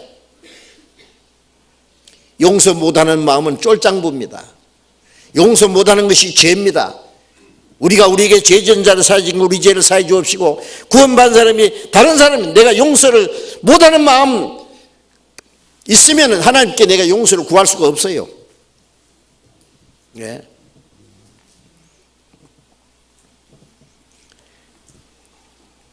자, 그래서 서로 용서하고, 주님이 우리를 불쌍히 같이 우리도 불쌍히 이고,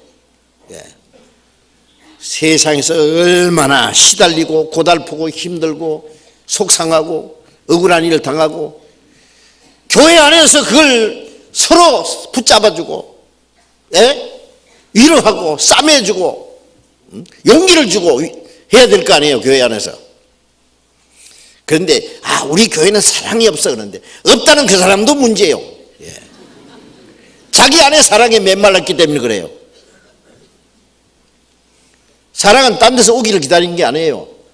주님께로부터 사랑의 근원이 주님께로부터 주님께로 받은 사랑을 가지고 사랑해요. 저 사람이 나를 사랑하면 사랑하고 나를 미워하면 나도 미워하는, 그거는 사랑의 근원을 사람에서 찾는 거예요.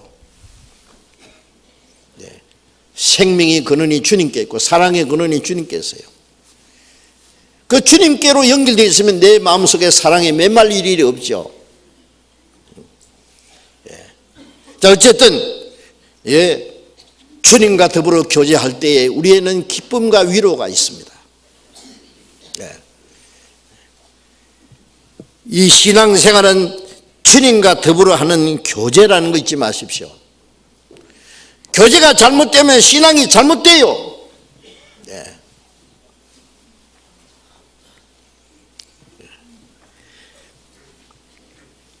빌립보서 1장을 쳐다봅시다. 빌립보서 1장.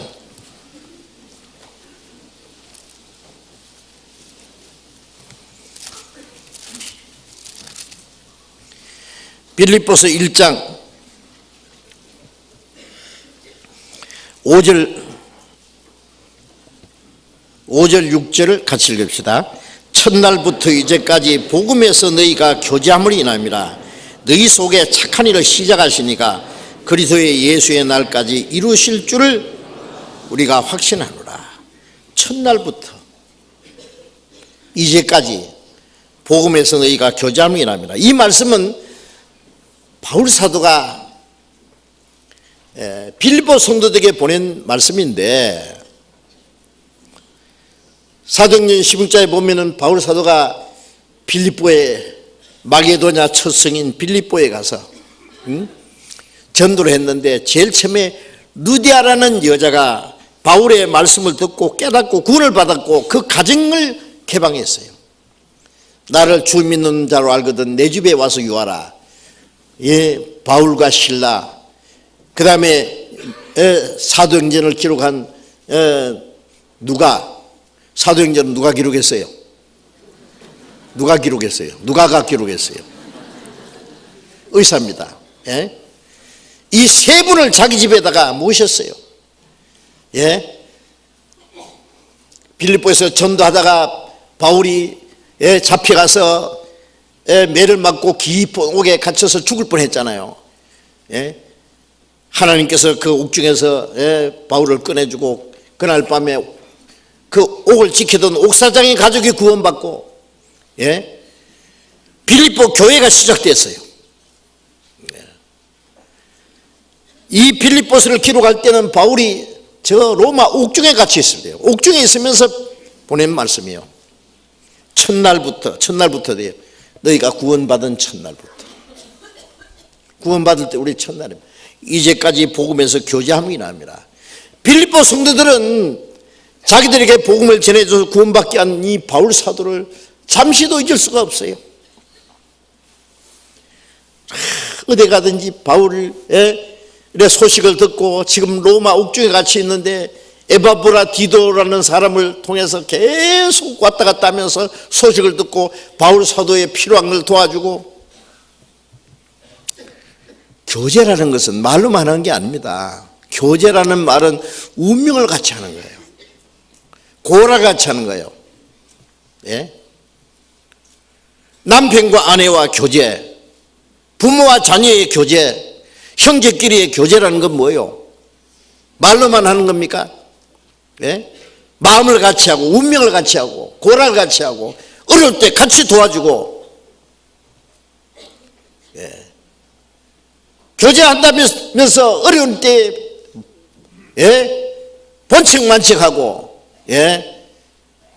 어떤 일에 같이 협력하지 않고 따로따로, 그게 무슨 교제입니까 그게? 이 교제라는 거는요, 말로 서로 대화하는 것도 교제입니다. 마음도 같이 해야 됩니다. 행동도 같이 해야 됩니다. 고락을 같이 해야 됩니다. 그게 교제입니다. 예. 첫날부터 이제까지 복음에서 너희가 교제함이 납니다. 저 멀리 로마에 있는 바울하고 마게도냐의 빌립보에 있는 성도들하고 계속 교제가 있어요. 교제. 예. 요즘에는 휴대폰이 있어가지고요, 뭐 그냥 탁탁 누르면 뭐 세계 어디에 있든지 막 그대로 연결됩니다. 잘 있었냐? 그래. 건강은 어떠냐? 사업하는 거 잘 되냐? 예? 무엇이 어떠냐? 서로 소식을 주고받고 서로 위로해주고, 그래 어려워? 내가 좀 도와줄까? 뭐 그게 교제잖아요. 우리 구원받은 사람은 어디 있든지 복음 안에서 교제하면, 복음으로 구원받고 복음에서 교제해요. 예? 천나부디까지 복음에서 교제함이 납니다. 우리 신앙생활은 교제라니까요. 예.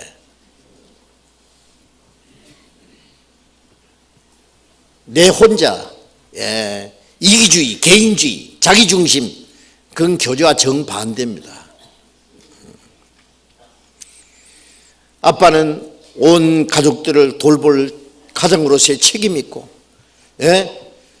예, 엄마는 남편과 온 자녀들을 건강을 돌봐야 되고 가정을 밝게 하고 해야 될 책임이 있고, 예, 자녀는 자녀대로의, 예, 부모님을 섬기고 자기들이 해야 될 책임이 있고, 예? 이 교제라는 것은 책임이 있어요. 예, 할 일이 있어요. 예. 그게 교제입니다. 예. 무관심하고 무책임하고 그건 교제가 아니에요. 예. 그래서 이 빌립보 성도들과 바울 사이에는 계속 교제가 있었어요. 그때는 지금같이 무슨, 예? 뭐 전화도 없고, 예? 우편을 주고받고 할 수도 없어요. 에바브라디도라는 사람이 이 빌립보 성도들과 바울 사도를 계속 왕래하면서, 예? 에바브라를 통해서 바울 사도의 쓸 것을 도와주고, 고린도에 있을 때도 고린도 교인들은 바울을 대접하지 않았지만은 마게도냐의 형제들이 빌립보 성도들입니다. 고린도에서 전도할 때도 고린도 그 빌립보 성도들이 도와줬어요. 빌립보 로마 옥중에 갇혀 있으면서 한 번 두 번 나의 쓸 것을 보내었도다. 교제. 예? 7절 보겠습니다. 6절 보겠습니다. 너희 속에 착한 일을 시작하시니까. 자, 이 교제하는 사람들 속에 주님이 계셔서 착한 일 시작하시니까 그리스도 예수의 날까지 이루실 줄 우리가 확신하노라. 자, 주님이 이 머리 대신 주님이 몸을 통해서 역사하시잖아요. 그죠? 예, 머리가 뭘 하고 싶어도 몸이 없으면 아무것도 할 수 없어요. 몸은 머리가 없으면 아무것도 할 수 없고, 머리는 몸이 없으면 할 수 없어요. 포도나무는 가지가 없으면 열매 맺을 수 없고, 가지는 포도나무 없으면 열매를 못 맺어요. 서로 불가분의 관계예요. 머리와 몸 불가분의 관계입니다.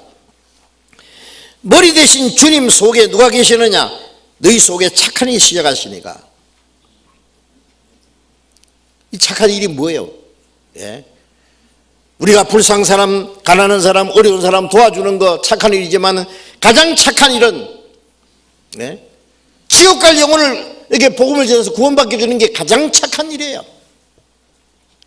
구원받은 형제 자매 믿음으로 신앙적으로 도와주는 거 착한 일이에요. 형제 자매 중에 너무 가난해도 신앙생활 못해요. 도와줘야 돼요. 물질적으로도 육신적으로도. 어떤 사람은 주님 일을 할 수 있는 사람인데 너무 어려워서 못해. 신앙생활하고 주를 위해서 일할 수 있도록 도와줘요. 착한 일이에요. 밖으로는 구원받는 역사 일어나고 안으로는 구원받은 사람들이 서로 사랑하고 도와주고, 형제가 연합하여 동감이 어찌 그리 선하고 아름다운고, 하나님 보실 때 선한 일이에요. 그래서 그 착한 일을 시작하시니까 주님이 그 가운데 계셔서 착한 일을 하신다고. 그리스도의 예수의 날까지 이루실 줄을 확신하는, 주님 재림하신 날까지. 오순절에 시작돼가지고 주님 재림하신 날까지 그 구원받은 성도들의 그 교제 속에, 무리 속에, 교회 속에 주님은 착한 일을 하시고 계신다고. 그 일을 시작하시니까 주님 오신 날까지 그 일을 이루신다고 말이에요. 예. 우리 구원받는 날부터 주님 앞에 선 날까지 우리를 경고케 하시는 분, 예? 교회를 시작하신 분님이 주님 재림하신 날까지 교회 안에서 주님이 두루 행하시면서 착한 일을 계속하시고 그 착한 일을 완성하시는 분입니다. 그러니 어찌 교회를 떠나서 우리가 참된 교제를 할 수 있으며 교회를 떠나서 착한 일을 할 수 있겠어요? 예. 교제입니다. 교제. 인간적인 교제가 아니에요. 성령께서 함께 역사하시는 교제입니다.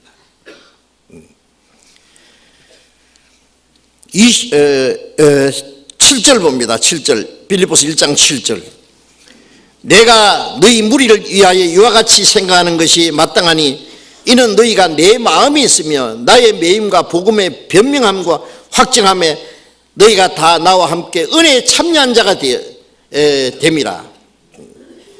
너희가 내 마음에 있다. 예. 바울사도 마음속에는 항상 빌립보 성도들의 마음을 차지하고 있었습니다. 사랑하는 사람들의 마음은 항상 마음이 있잖아요. 그죠? 잠시도 서로를 잊을 수가 없어요. 예? 너희가 내 마음이 있으며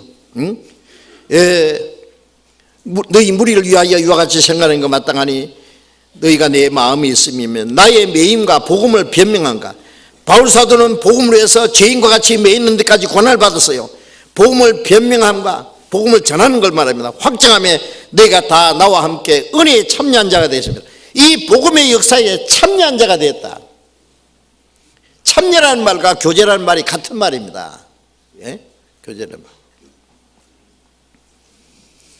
빌립보 성도들은 그 구원받고 나서 자기들끼리만 모여서 자 우리 이제 막 사이좋게 신앙생활을 하자. 바울이 어디로 가든지 말든지 관심 없었습니까? 바울이 복음을 변명함과 확정함에 이 빌립보 성도들이 같이 참여했습니다. 바울과 함께 매를 맞고 감옥에는 못 들어갈지라도 그 일에 같이 항상 참여했습니다. 27절 같이 읽읍시다. 빌립보 1장 27절. 오직 너희는 그리스도의 복음에 합당하게 생활하라. 이는 내가 너희를 가보나 떠나 있으나 너희가 일심으로 서서 한 뜻으로 복음의 신앙을 위하여 협력하는 것과 너희가 일심으로 복음에 합당하게 생활하라. 구원받은 사람은 복음으로 구원받고 복음으로 합당하게 생활해야 되죠. 하나님의 자녀로 천국 갈 백성으로 합당하게 생활해야 됩니다. 이는 내가 너희를 가보나 떠나 있으나, 지금은 떠나 있는 시간입니다. 너희가 일심으로 서서 한 마음으로 떠서 한 뜻으로 복음의 신앙을 위하여 협력하는 것과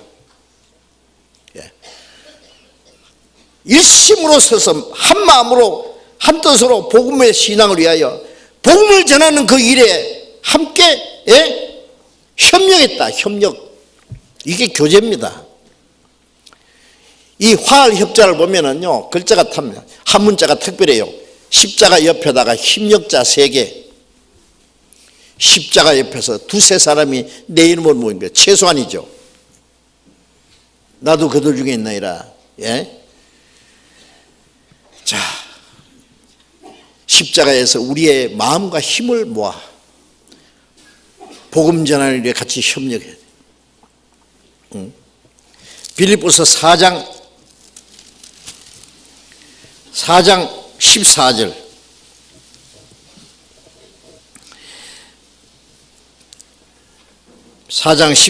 같이 읽읍시다. 그러나 너희가 내 괴로움에 함께 참여했으니 잘하였도다.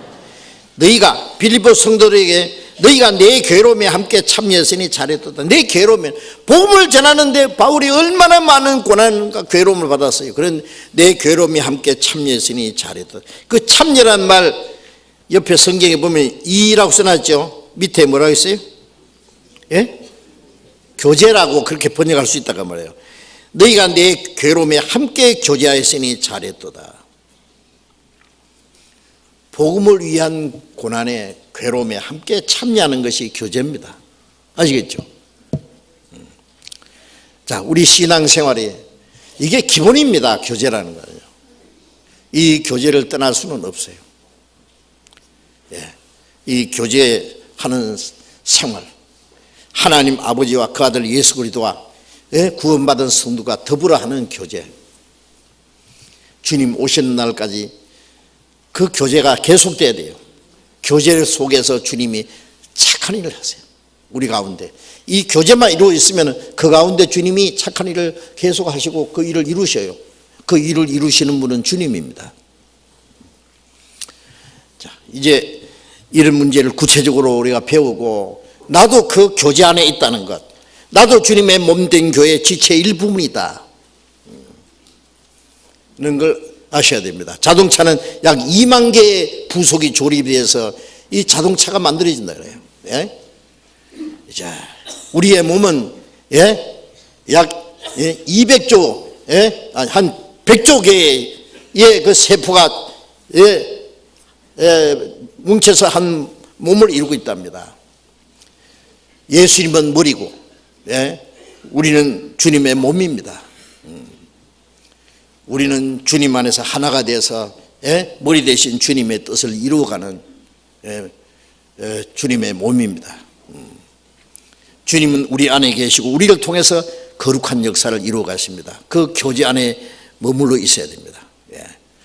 그 교제 안에서 주님은 착한 일을 계속하고 계시고 주님 오신 날까지 그 일을 이루실 겁니다.